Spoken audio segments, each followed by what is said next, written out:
আমি মোহাম্মদ রেজাউল করিম, ক্রীড়া শিক্ষক, কাটিহাট উচ্চ বিদ্যালয়। আমি 1996 সালের 1-8-1996 সালে এই বিদ্যালয়ে ঐতিহ্যবাহী প্রতিষ্ঠানে আমি যোগদান করি। আমি এখানে এসেই দেখেছিলাম একটা সুন্দর মাঠ, তারপরে এখানে সুসজ্জিত খেলোয়াড়, 2-3 দল এখানে, এক দল 2 দল খেলতো, 2 দল আরও অপেক্ষমান ছিল। এরকম ক্রীড়ামোদী মানুষ বা শিক্ষার্থীরা এখানে ছিল। এটা দেখে আমি খুব অভিভূত হয়েছিলাম এবং এই স্কুলে আমি ধারাবাহিকভাবে শিক্ষার্থীদের অনুশীলন করে উপজেলা, জেলা এবং আন্তর্জাতিক পর্যায়ে খেলাকে আমি সম্প্রসারিত করেছি। 2011-12 সালে জাতীয় স্কুল ও মাদ্রাসা ক্রীড়া প্রতিযোগিতায় ফুটবলে আমরা রানার্স আপ হওয়ার গৌরব অর্জন করেছি। এই একটি ঐতিহ্যবাহী মাঠ।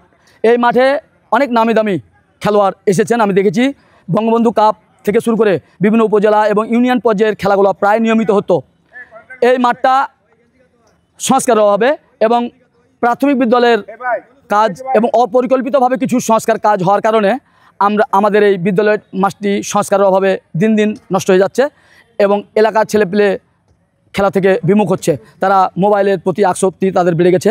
খেলাধুলা মাঠ ভালো নাই বলে তারা বিকেলবেলায় প্রায় এখানে 100-200 মানুষ সবসময় বসে থাকতো, এটাও আর দেখা যায় না। আশা করি বিদ্যালয় কর্তৃপক্ষ চেষ্টা করে যাচ্ছেন। বিদ্যালয়ের সুযোগ্য প্রধান শিক্ষক বাবু শিমুল কান্তি মহাজন স্যার প্রায় 4 বছর বেশি সময় ধরে এসেছেন এই স্কুলে। এসেই তিনি খেলাধুলার উন্নয়নের জন্য আমাকে স্বাধীনতা দিয়েছেন, আমি সেভাবে কাজ করে যাচ্ছি। তারপর স্কাউট আমাদের সফলতার স্বাক্ষর রাখছে। আমরা ক্রীড়াক্ষেত্র আজকেও আমাদের ছেলেরা উপজেলায় সবগুলো বিষয়ে প্রথম হয়েছে। আশা করি এই বিদ্যালয়টি একটি ঐতিহ্যবাহী প্রতিষ্ঠান এবং মাঠটি এই এলাকার মধ্যে একটা গৌরবের মাঠ। এখানে অনেক নামি দামি খেলোয়াড় সৃষ্টি হয়েছে। এখানে এই বিদ্যালয় থেকে ডাক্তার, ইঞ্জিনিয়ার, রাজনীতিবিদ, সেনাবাহিনী প্রধান সকল কিছু সৃষ্টি হয়েছে এই বিদ্যালয় থেকে। একটা ঐতিহ্য রয়েছে। আমরা আশা করব এলাকাবাসী, প্রভাবশালী রাজনীতিবিদ, ধনশীল ব্যক্তি যারা আছেন এই বিদ্যালয়ের প্রতি নজর দিবেন। দলাদলি, হানাহানি, হিংসা না করে আমাদের বিদ্যালয়টিকে কিভাবে উন্নয়ন করা যায়, মাঠটিকে আরও উন্নয়ন করা যায় এবং মিনি স্টেডিয়ামে রূপান্তর করা যায় সেদিকে নজর দিবেন আমি আশা করি। সরকারি অনুদান আমরা পাই না বললেই চলে। মাঠ সংস্কারের জন্য উপজেলা এবং জেলা পর্যায়ে যে আমাদের ঊর্ধ্বতন কর্তৃপক্ষ আছে তাদের আমি দৃষ্টি আকর্ষণ করব। খেলাধুলায় ঐতিহ্য রয়েছে প্রতিষ্ঠানটি, আমরা সবসময় জেলায় প্রতিনিধিত্ব করি এই কাটিহাট উচ্চ বিদ্যালয়, এবারও করবো ইনশাল্লাহ।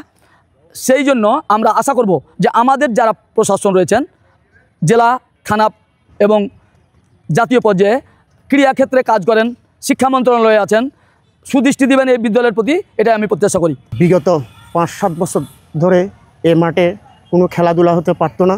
বিশেষ করে পার্শ্ববর্তী যে সাইকুলার সেন্টার প্রাথমিক বিদ্যালয় নির্মাণ কাজের জন্য এই মাঠের তাদের মালামাল এগুলা রয়েছে, সে কারণে জমাটবদ্ধ হয়ে থাকতো।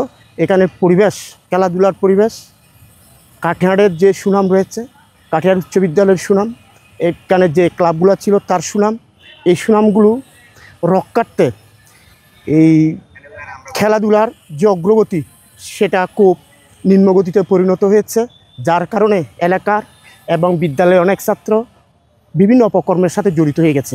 একসময় দেখা যেত এই বিদ্যালয়ের এবং প্রাক্তন যারা ছাত্র বা খেলোয়াড় ছিল সবাই এই মাঠে উপস্থিত থাকতো। বিভিন্ন অপকর্ম থেকে তারা বিরত থেকে এখানে খেলাধুলা করত এবং নিজেকে তৈরি করত। আপনি শুনেছেন আমাদের প্রধান শিক্ষক শিবকান্তি মহাজন সাহেব বলেছেন যে অনেক কৃতি খেলোয়াড় ঢাকা, চট্টগ্রাম এবং বিভিন্ন টানা পর্যায়ে অনেক খেলোয়াড় ছিল এবং উঠেছিল যাদের অনেক সুনাম রয়েছে। তার মধ্যে শোভন ভাইয়ের কথা বলেছে, সরোর ভাইয়ের কথা বলেছে, মেঘনাদার কথা বলেছে, অনেকের কথা বলেছে, এরকম অনেক আছে। আমরাও এই মাঠে খেলা খেলেছিলাম এবং উত্তর হাটাদারিতে আমরাও মোটামুটি খেলাধুলা করেছিলাম। সেই কারণে আজকে আমি 7 বছর পরে এই বিদ্যালয়ের যে খেলাধুলার নিম্নগতিতে ছিল সেটাকে এখন খেলাধুলামুখী করার জন্য বিদ্যালয়ের প্রধান শিক্ষক শিমুল কান্তি মহাজন যে উদ্যোগ নিয়েছে তাকে সত্যি প্রশংসার দাবিদার। কারণ এভাবে যদি উন্নত করা না যায় তাহলে এই বিদ্যালয়ে খেলাধুলার পরিবেশ ফিরে আসবে না। সে কারণে তিনি উদ্যোগ নিয়েছেন। আমি আমার এলাকার সর্বসাধারণের প্রতি বিশেষভাবে অনুরোধ জানাবো তারা সবাই যেন এগিয়ে আসে এবং এই বিদ্যালয়ের প্রতি এবং বিদ্যালয়ের প্রধান শিক্ষককে বিভিন্নভাবে সার্বিক সহযোগিতা করে এবং প্রশাসন পর্যায়ে যারা আছেন তাদের হস্তক্ষেপ কামনা করে অতি সত্বর এই বিদ্যালয়ের মাঠকে আরও সুদূর প্রসারে একটা উন্নত মাত্রে যাতে পরিণত করতে পারে। বিশেষ করে এখানে অনেক টুর্নামেন্ট হতো, জাতীয় দলের খেলোয়াড় এবং চট্টগ্রাম প্রথম বিভাগ এবং যারা স্থানীয় ভালো খেলোয়াড় ছিল তারা এই মাঠে অংশগ্রহণ করতো, বিভিন্ন টুর্নামেন্ট হতো। সে ধারাবাহিকতায় আমি আশা করব আগামীতে প্রধান শিক্ষক শিমুল মহাজন যে উদ্যোগ নিয়েছেন সেই উদ্যোগের ধারাবাহিকতায় যদি এ মাঠ স্বয়ংসম্পূর্ণ হয়ে যায়, আগামীতে সুন্দর সুন্দর টুর্নামেন্ট এখানে অনুষ্ঠিত হবে এবং অনেক ক্রীড়ামোদী প্রেমিক তারা নিজেরাও প্রশিক্ষণের মাধ্যমে তারা খেলাধুলা করবে এবং আমি মনে করি এলাকায় যারা সচেতন ক্রীড়াবিদ আছেন তারা হয়তো এখানে একটা একাডেমি মতো খুলতে পারেন, যেহেতু করে আগামী প্রজন্ম যাতে খেলাধুলায় আরও পারদর্শী হতে পারে। সেই জন্য আমি পরিশেষে প্রধান শিক্ষক সহ এলাকার সবাইকে অনুরোধ করব, আপনারা সবাই এগিয়ে আসেন যাতে করে এই মাঠকে আরও সুন্দর করে যতটুকু করেছে তার সাধ্যের মাধ্যমে প্রধান শিক্ষক মোটামুটি বর্ণতম শীতকালীন গ্রীষ্মকালীন ফুটবল ও জোন হিসেবে এই মাঠে অনুষ্ঠিত হবে। এই মাঠে উন্নতি করার জন্য প্রধান শিক্ষক অনেক পরিশ্রম করেছেন এবং অনেক টাকা ব্যয় করেছেন। ভবিষ্যতে আরও যদি 5 লাখ টাকা খরচ করা হয় তাহলে একটা উন্নত মাঠ তৈরি হবে। সেই কারণে আমি সবাইকে এগিয়ে আসার জন্য অনুরোধ জানাচ্ছি। কাটিয়ার উচ্চ বিদ্যালয়ের এই মাঠটাকে নজর দিয়ে তৎকালীন আমরা প্রায় 2 লক্ষ টাকা খরচ করে মাঠটাকে একটি উপযোগী দৃষ্টিনন্দন মাঠে আমরা উপনীত করেছিলাম এবং কাটিয়ার উচ্চ বিদ্যালয়ে একটি ছোট্ট ডকুমেন্টারি করার কথা ছিল। ওই ডকুমেন্টারিতেও কিছু স্মৃতি রয়েছে। ওই মাঠ কত সুন্দর মাঠ হয়েছিল। আমরা মাঠটি 1 বছর অতিবাহিত করেছি এই সংস্কার করার পর। এরপরই আমাদের পার্শ্ববর্তী কাটিয়ার উচ্চ বিদ্যালয়ের সহযোগী প্রতিষ্ঠান কাটিয়ার সরকারি প্রাথমিক বিদ্যালয়ের জন্য একটি ভবনের আবেদন করা হয়। পূর্ববর্তী আরও কমিটির মাধ্যমে কাটিয়ার সরকারি প্রাথমিক বিদ্যালয়কে কাটিয়ার মাঠের দক্ষিণ পাশে দুটি বিদ্যালয়ের জন্য জায়গার ব্যবস্থা করে দেওয়া হয়েছিল। উত্তর দক্ষিণে 40 ফিট, পূর্ব পশ্চিম 85 ফিট আমার জানা মতে।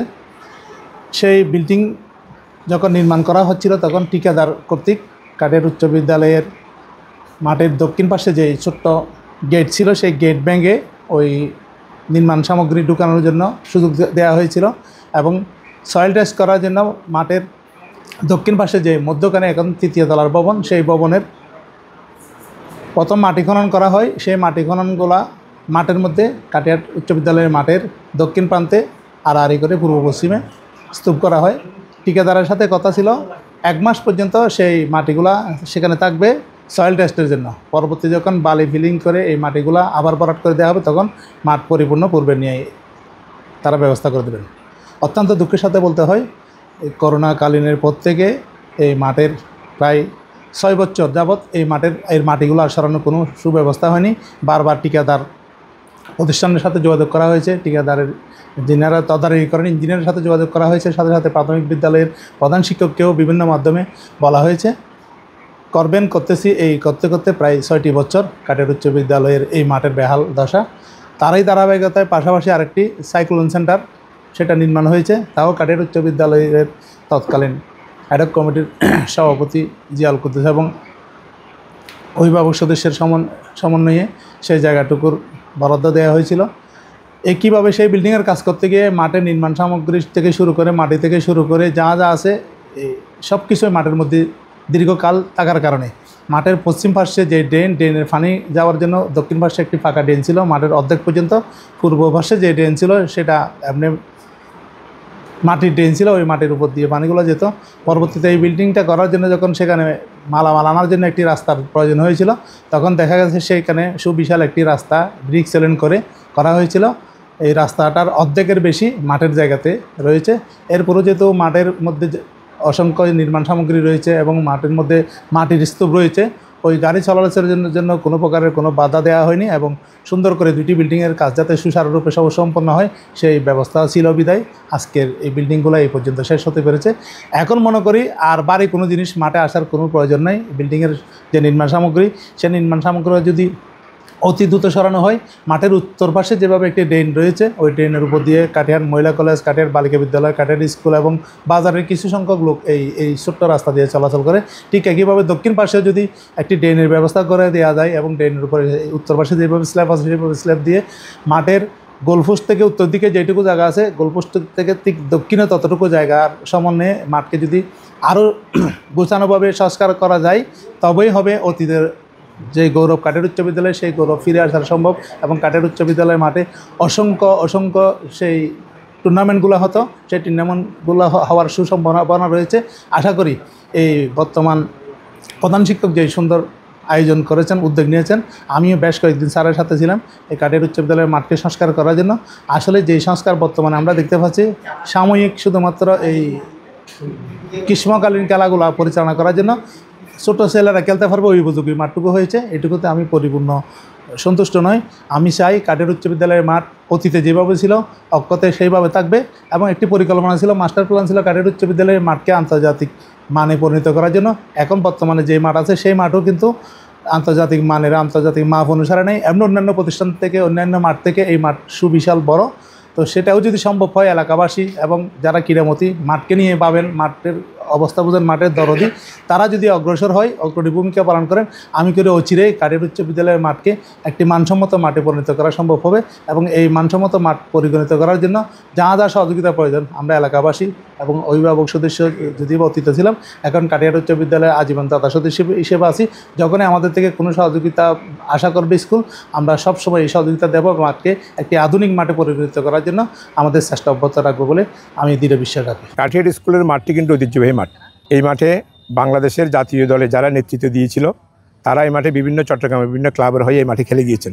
তার মধ্যে উল্লেখযোগ্য হচ্ছে যে বাংলাদেশ ফুটবল ফেডারেশনের সভাপতি ছিলেন সালাউদ্দিন, তারপর কাইসার হামিদ, ছোটো কামাল, বড় কামাল, আশিস ভদ্র, এরকম যারা নাম করা যে প্লেয়ার, একসময় যে 80 দশকের 90 দশকের প্লেয়াররা এখানে খেলেছেন। এই মাঠটি হচ্ছে একটি খেলা উপযোগী বলতেছি এই কারণ এটা বাংলাদেশের একটা অনন্য একটি মাঠ। কারণ এই মাঠের যে প্রশস্ত যে মাঠের যে আয়তন, বাংলাদেশের এরকম স্কুল পর্যায়ে কিন্তু মাঠের কিন্তু বড়ের প্রকট অভাব দেখা যাচ্ছে। আগামীকাল থেকে শুরু হচ্ছে আমাদের সাবজোন খেলা। এই সাবজোনে হাটাজারির মধ্যে যে 52তম গ্রীষ্মকালীন জাতীয় স্কুল ক্রীড়া প্রতিযোগিতা, এটা সারা বাংলাদেশে শুরু হচ্ছে। হাটাজারি উপজেলাকে 4টি সাবজোনে বিভক্ত করে কালকে এই সাবজোনে খেলা হবে। এই মাঠটা একদম খারাপ বাজ অবস্থা ছিল, দীর্ঘ অর্ধযুগেরও বেশি প্রাথমিক বিদ্যালয় স্থাপনা নির্মাণ কাজ চলতেছে। যদিও জায়গাটি হচ্ছে যে আমাদের হাই স্কুলের প্রাথমিক বিদ্যালয়ে কাজ করার জন্য আমরা তাদেরকে সুযোগ দিয়েছি, কিন্তু ঠিকাদারের অবহেলা এবং কর্তৃপক্ষের অবহেলার জন্য কাজটি কিন্তু আজকে দীর্ঘদিন যে বেহাল অবস্থা। আমাদের মূল মাঠের যে বিশাল অংশ, এখানে কিন্তু পাথর এবং নির্মাণ সামগ্রীর উপর দখল হয়েছে। আপনি দেখেছেন মাঠের দক্ষিণ পশ্চিম কোণায় বিশাল একটি মাটির একটি ঢিবি ছিল। এই ঢিবিটা করতে গিয়ে আমাদের আজ পর্যন্ত 60 জন শ্রমিক কাজ করেছে। একজন শ্রমিক 1000 টাকা করে আমাকে তার মজুরি দিতে হচ্ছে। এবং এখানে কালকে 20টি জিবে আমরা বালি দিয়েছি। এখানে যদি মাঠটা যদি পুরোপুরি খেলার উপযোগী করতে হয়, এখানে 5 থেকে 10 লক্ষ টাকা এখানে খরচ করতে হবে, মাটি একটু করতে হবে। আর ওদিকে পানি নিষ্কাশনের যে ব্যবস্থা, একটি ড্রেনেজটার প্রয়োজন। কিন্তু আমরা মনে করি কালকে থেকে যে খেলাটা হবে, এই মাঠটি খেলা উপযোগী করার জন্য বিশেষ করে আমাদের অ্যাডক কমিটির সভাপতি উপজেলা নির্বাহী অফিসার জনাব আব্দুল্লাহ মোমিন স্যার, উনি নির্দেশ দিয়েছেন মাঠটিকে খেলা উপযোগী করার জন্য। খেলা উপযোগী আমরা তৈরি করেছি। তা আমরা চেষ্টা করছি স্কুলটাকে কালকে যে যারা খেলা খেলবে তারা যাতে মাঠে যাতে সুন্দরভাবে খেলতে পারে, আর দর্শকরা যাতে এখানে দেখতে পারে, এই মাঠটা খেলা উপযোগী করার জন্য আমরা পুরোপুরি প্রস্তুত। আজকে 5 দিন যাবৎ আমার ক্রীড়া শিক্ষক রেজাউল করিম স্যারের নেতৃত্বে এরা কাজ করছে, আমাদের শিক্ষক মণ্ডলী কাজ করছে। এলাকাবাসীর আগ্রহ এই মাঠটাকে খেলা উপযোগী করার জন্য, কারণ মাঠের মধ্যে আমাদের যে এখানে নিয়মিত যদি খেলাধুলা হয়, ছেলেরা বিপদগামী হবে না। আপনি জানেন এই কাটিহার স্কুল হচ্ছে ঐতিহ্যবাহী একটি স্কুল। এই স্কুলের ছেলেরা 2011 সালে, যেটি 12 সালে সমাপ্ত হয়েছে, জাতীয় স্কুল ফুটবল টুর্নামেন্টে এরা কিন্তু সারা বাংলাদেশে রানার আপ হয়েছে। ঢাকা স্টেডিয়াম থেকে এটি 3টি টেলিভিশন চ্যানেলে সম্প্রচার করা হয়েছে। এখানে আমরা তুমুল লড়াইয়ে আমরা এখানে রানার্স আপ হয়েছি। এবং আপনি জানেন গতবার যে জেলা প্রশাসক গোল্ড কাপ টুর্নামেন্ট উপজেলা পর্যায়ে, যেটি জেলা পর্যায়ে হয় নাই, সামনে আমরা হাটাজারি উপজেলায় আমরা চ্যাম্পিয়ন হয়েছি। কাটিহার উচ্চ বিদ্যালয় খেলাধুলায় সর্বক্ষেত্রে অগ্রণী ভূমিকা পালন করে। আমাদের যে ক্রীড়া প্রতিযোগিতা যে খেলোয়াড়রা সৃষ্টি হয়, এই মাঠ হচ্ছে খেলোয়াড় উৎপাদন কেন্দ্র। এখান থেকে বাংলাদেশের অনেক নামকরা খেলোয়াড় সৃষ্টি হয়েছে, যাদের মধ্যে আমি জানি তাহিরুল আলম স্বপন এখন বাংলাদেশ সাইক্লিং ফেডারেশনের সেক্রেটারি, উনিও কাটিহার স্কুলের ছাত্র। শাহজাহান চট্টগ্রাম জেলা ক্রীড়া সংস্থার উনি দীর্ঘদিন ধরে নেতৃত্বে ছিলেন, উনিও কাটিহার স্কুলের ছাত্র। আমাদের নিত্যদা ওনারা একজন custom, land custom, sea custom বন্দরে খেলতেন। আমাদের স্কুলের প্রাক্তন ছাত্র ইসিমউদ্দিন জেসুদ্দিন জিকু, সেই চট্টগ্রামের নামকরা যে ক্লাবগুলোর সে কোচ ছিল এবং আমাদের স্কুলে উনি আমাদের প্রাক্তন ছাত্র 81 বেসের, ওনার নেতৃত্বে ওনার কোচিংয়ে আমরা 11 সালে সারা ন্যাশনাল স্কুল ফুটবল টুর্নামেন্টে চ্যাম্পিয়ন হয়েছি। বাংলাদেশের সরোয়ার ভাই কাস্টমে খেলতেন, ল্যান্ড কাস্টমে। এই যে অসংখ্য আমাদের মনে হয় এখানে শতাধিক আমাদের প্রাক্তন শিক্ষার্থী তারা কিন্তু নেতৃত্ব দিচ্ছে। আমাদের কয়েকজন শিক্ষার্থী এখন চট্টগ্রাম বিশ্ববিদ্যালয়ের তারা স্পোর্টস ডিপার্টমেন্টে লেখাপড়া করে এবং এলাকার যে শিক্ষার্থীরা সকলে চাচ্ছে এই মাঠটাকে খেলা উপযোগী করার জন্য। আসলে এখানে আমরা নাজুক অবস্থায় ছিলাম মাঠটি খেলা উপযোগী করার জন্য, কিন্তু আমরা মহান সৃষ্টিকর্তার কাছে কৃতজ্ঞ। ইউনো মহাদেশের নির্দেশে 60 জন শ্রমিক কাজ করেছে। আমরা 12টি ট্রাকের উপর আমরা বালি দিয়েছি। এটা পুরোপুরি একটি খেলা উপযোগী করতে আমাদের এখানে ড্রেনেজ সিস্টেম করতে হবে, পানি নিষ্কাশনের পথ এবং মাঠটি উঁচু করতে হবে। এটা যদি করা হয় কমপক্ষে 5 থেকে 10 লক্ষ টাকা যদি আমরা খরচ করতে পারি, উপজেলা প্রশাসন যদি আমাদেরকে সহায়তা করে। আর আপনার জ্ঞাতে তারা বলতে চায় আমাদের যে বর্তমান অন্তর্বর্তীকালীন সরকারের উপদেষ্টা ফারুক আজম বীর প্রতীক, উনি 1963 সালে আমাদের এসএসসি পরীক্ষাতে আমাদের কৃতি ছাত্র, উনি মুক্তিযুদ্ধে নেতৃত্ব দিয়েছেন। এখন অন্তর্বর্তী সরকারের ত্রাণ দুর্যোগ ব্যবস্থাপনা মন্ত্রণালয়ের পাশাপাশি মুক্তিযুদ্ধ মন্ত্রণালয়ের দায়িত্ব আছেন। আমি ওনার কাছে আবেদন পাঠিয়েছি এই মাঠটা সংস্কার করার জন্য যাতে একটি বরাদ্দ দেওয়া হয়। আমরা মনে করি সংবাদকর্মীদের সাথে আমরা আহ্বান জানাবো, আপনারা আসুন। এই মাঠের যে প্রাণ চাঞ্চল্য, প্রাণ ফিরে পাচ্ছে আমাদের যে ক্রীড়ামোদীরা, এরা কিন্তু উৎসাহ উদ্দীপনায় দেখতে আসবে এবং স্কুলের শিক্ষার্থীরা ছোটো ছোটো যে আমাদের ক্রীড়াবিদরা খেলবে, যারা আগামীর বাংলাদেশ যে প্রতিভাবান খেলোয়াড় সৃষ্টি হবে। সকলকে ধন্যবাদ।